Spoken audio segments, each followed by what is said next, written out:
What's going on, guys? This is Oliver, formerly from Response AI and formerly from Trichome and formerly from GetSeo.com. So in this video, I wanted to talk about exiting your software, exiting your SaaS company, and specifically detailing how I exited my recent SaaS company. It took about 6 to 7 months to build. I marketed it for another sort of 5 to 6 months, and then someone recently acquired it. And it's given me an additional bit of freedom to work on other projects. So basically what I want to talk about is how to transition out of, selling your software and just starting something new, how to sell it, how to prepare it for sale, that kind of thing. So the preparation for selling software isn't just about sort of optimizing metrics or making your Stripe account look as good as possible. It's about also having some kind of narrative that you can transfer to the potential buyer, and also for yourself, knowing when to hold on versus when to let go of the project. So you've got to do a mindset shift, basically, from builder to storyteller. So most technical founders, they make an error. They wait until they're ready to sell before they start thinking about the sale. Now, basically, how you should really do it is to build with the exit in mind. There's a really good book called Built to Sell, and this book helped me prepare my recent software for sale and my prior one as well. Now, even if the exit is years away, or even if you don't plan on, making an exit, the byproduct of caring about an exit and caring about, preparing for an exit is that it makes your business really good. Like, for example, people like buying businesses that are really well run, sort of productively and really well run from a systems perspective. And that doesn't just make it better for you to sell, but it makes it better for you to run yourself. So it doesn't mean sacrificing product vision or anything like that, but rather just developing an awareness of what makes businesses valuable beyond just the code, right? Now, Paul Graham's essays subtly sort of touch on this when discussing startup growth patterns. So the most successful founders aren't always the best coders or designers, but those who understand how to make something people want and can articulate why it matters. So in exit preparation, this articulation becomes your most valuable skill.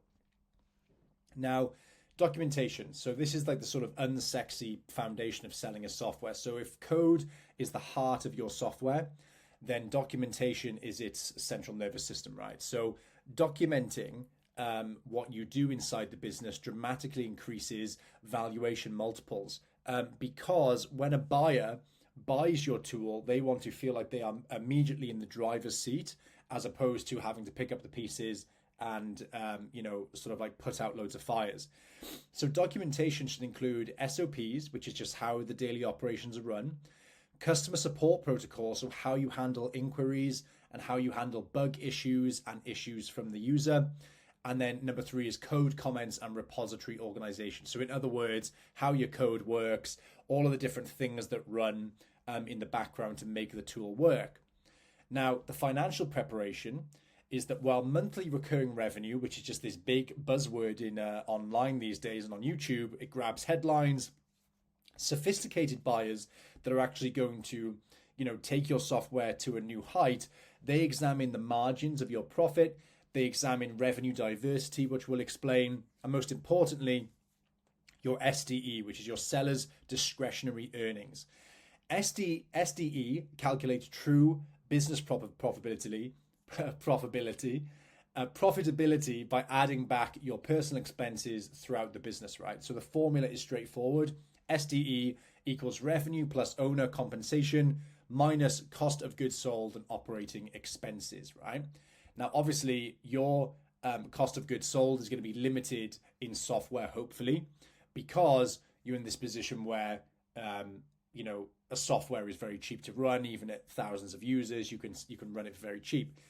A business with 100 customers paying $50 a month is more valuable than one with 10 customers paying $500 a month, even at identical MRR.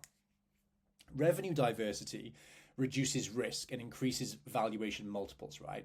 So an example is if you have a $10,000 a month software, which is amazing, that's like life-changing, you could sell it for hundreds of thousands potentially.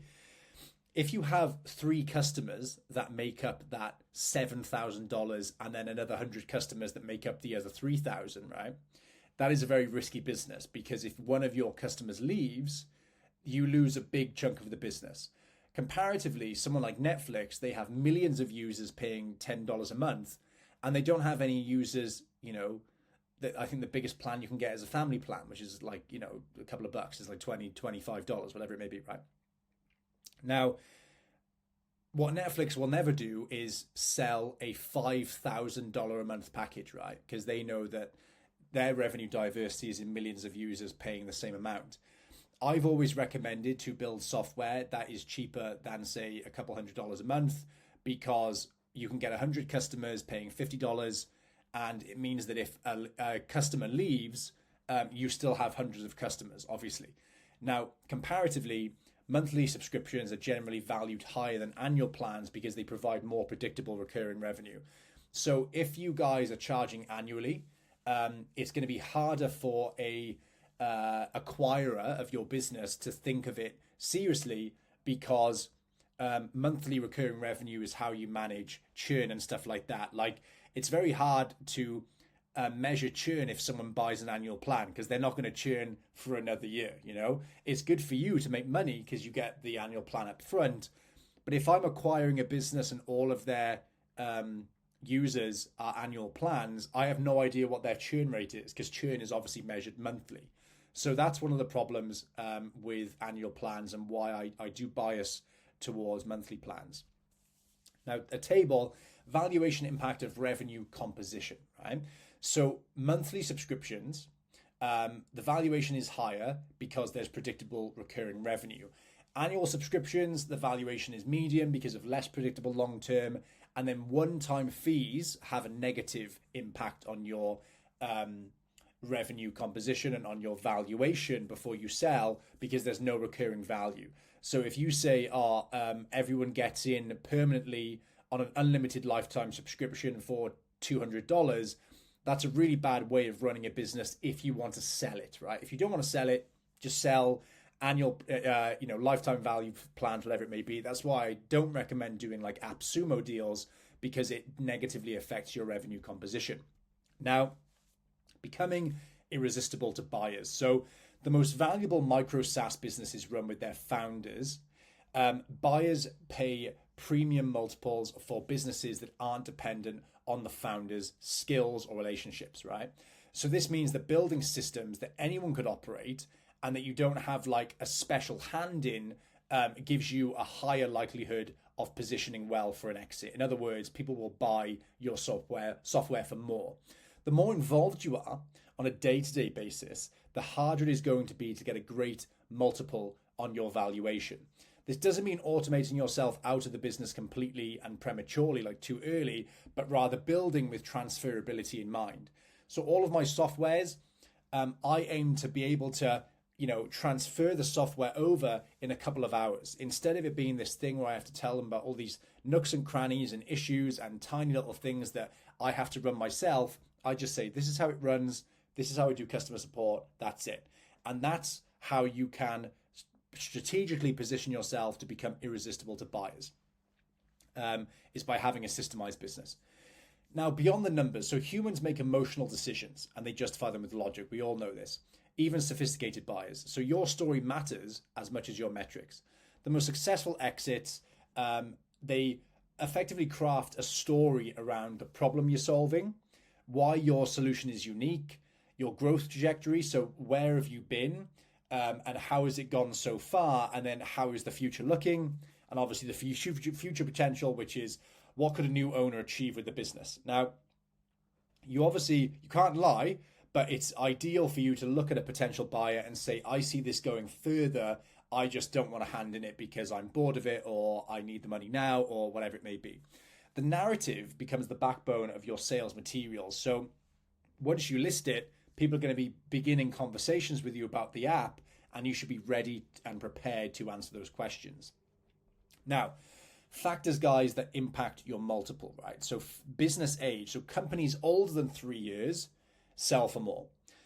Consistent month-over-month growth, you can sell for more.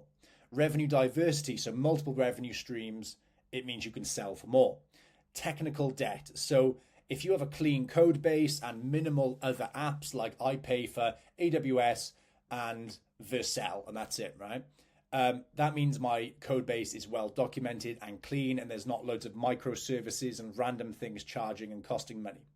Be careful with this, guys, because if you are an AI business and you use ChatGPT, for example, or the OpenAI API, or Apify APIs, or Rapid APIs, API, whatever it may be, remember that you're going to have loads of random costs coming in and out constantly, and you've got to make sure that you understand that that's going to make you guys look a bit worse because you've got loads of random charges coming out every month for API costs.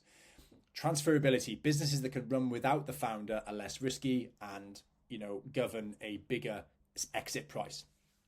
Now, the negotiation dance, knowing your walkaway number. So valuation is what someone will pay for your business.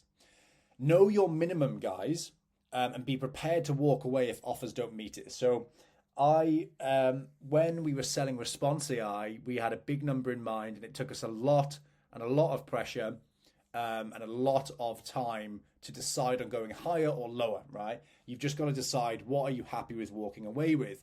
The best negotiators understand that walking away from a bad deal often leads to better deals later. So if we had just accepted the first deal we got, we would have been in a much worse place. But then we waited, we were brave, and we waited. Remember that, we sold for more. Remember that valuation isn't just about the multiple, it's about the terms. So all cash offers, so I'm just going to send you $500,000. It might mean that you get a lower multiple than someone saying, I'm going to pay you $5,000 a month for the next X amount of months. Like, you've got to know, do I want cash in my bank right now? Do I want the money over time? Do I want to work in the business as an acqui-hire? So an acqui-hire is when someone acquires your business, but you stay there and work on it. All these different things, guys. Now, the 12-month preparation plan. So 12 months out, begin documenting everything. Start tracking the metrics that matter most to buyers. 9 months out, optimize your revenue streams. So try and shift towards monthly plans and get churn down. I've got loads of videos on my channel about churn. Reduce dependencies on your own skills. 6 months out, analyze financials. Talk to ChatGPT about your SDE or your CAC, that kind of thing, like cost to acquire, all these different things. Identify areas of improvement. 3 months out, prepare your narrative, your story, your sales materials, your presentations, your videos. Develop that narrative and also perfect your documentation. So make sure everything is well documented, customer support, whatever it may be. Now, it's the perfect time a couple of months before the sale to trim the fat on the business costs and make a determined effort to boost revenue so you can encourage the buyer that, things are on the up and things are going well. Now, the strategic acquisition landscape. So not all buyers are created equally. So while solo founders often dream of acquisition by these tech giants, the reality is most likely the acquirers often exist in your own ecosystem. So in other words, they're typically horizontal competitors. So they're companies that offer similar solutions, vertical integrators, businesses that are looking to expand their stack of businesses, and strategic entrants. So companies looking to enter your market quickly. And then financial acquirers are firms that specialize in acquiring micro software, right? So a few examples of this: horizontal competitor, that would be like Nike buying Crocs, right? Vertical integrators, businesses seeking to expand their solution stack. It's hard to say what that would be. That would be like Walmart acquiring Crocs, right? So they're not an exact competitor, but they are looking to add Crocs to their stack of businesses, right? Strategic entrants, I can't really think of an example right now. Companies looking to enter your market quickly. So that would be like Gymshark buying Crocs because like they can get into the footwear, whatever it may be. Then financial acquirers are just guys who buy your software and then sell it later on for a bigger multiple or whatever it may be. Big players in software are looking to acquire smaller niche solutions to expand their portfolios. For instance, HubSpot and Shopify acquire micro SaaS startups really aggressively. They buy dozens and dozens, and that's the whole point. Now, the modern micro SaaS exit requires what the Collison brothers, who founded Stripe, perfected the Collison installation, right? Which is an approach of aggressive personalized outreach. So identify which departments or executives would benefit from your technology, and then email them and ask them if they want to buy it, whatever it may be. I personally don't do this. What I do is I use a couple of websites. There's a couple of websites I'm not affiliated with. Microns, so Microns. I'll put that in the description. MicroAcquire, which used to be called, it's called acquire.com. And these are tools where you can actually list your startup and people message you and say, I'm interested in this. Can you answer some questions, right? They're typically about your customers, your churn, that kind of thing. But you can't wait for users to come to you or, potential acquirers come to you. Essentially, you've got to make sure that you advertise almost like you're marketing the tool to new customers, but you're marketing the tool to someone who wants to buy it. Now, understanding deal structures, guys. So I won't go too into detail on this because it's quite advanced, but and typically what you guys will be doing, if you guys are starting these little softwares and you want to sell them for, say, $50,000 or $10,000 or $5,000, whatever it may be, you're just going to list it and they are going to wire you the cash, and that's it, right? If you are selling a software for $10 million, things are going to be a bit more complex because that's a lot more money. Price multiples grab headlines, but structure determines actual outcomes. So there's a few different ways you can do it. Cash at closing. So that's the immediate payment. So that's how I've done my last 2 exits. I've just said I want to sell the software for this amount, and then they buy it and I get the money in my account sometimes within the same week or sometimes in the same day, right? Seller financing, earn-out is future payments based on performance metrics. So in other words, if I said I'm looking to sell my software and I get paid if I get to X amount of revenue, I wouldn't do that.